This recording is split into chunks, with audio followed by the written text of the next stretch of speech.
In today's video I'm going to show you how you can use the blue light filter on Windows 10.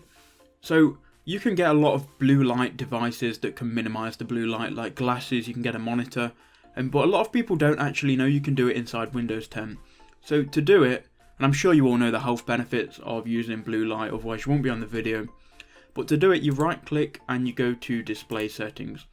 Now when you're on display settings, just look here at night light settings, click on that and you can either turn on the blue light setting now, and you can see it changes the screen once we turn it on, or you can turn it off. Obviously you can turn it on and off manually. You can change the strength, and you can also have it so it schedules to come on at night. So I'm going to turn it on here, and then I'm just going to leave it on sunset to sunrise and leave it at that. So that's pretty much how you can use the blue light feature on Windows 10. It's not complicated at all. I just wanted to show you guys how you can use it. Thank you for watching. Make sure you leave a like if it helped you out, and I'll see you in the next one.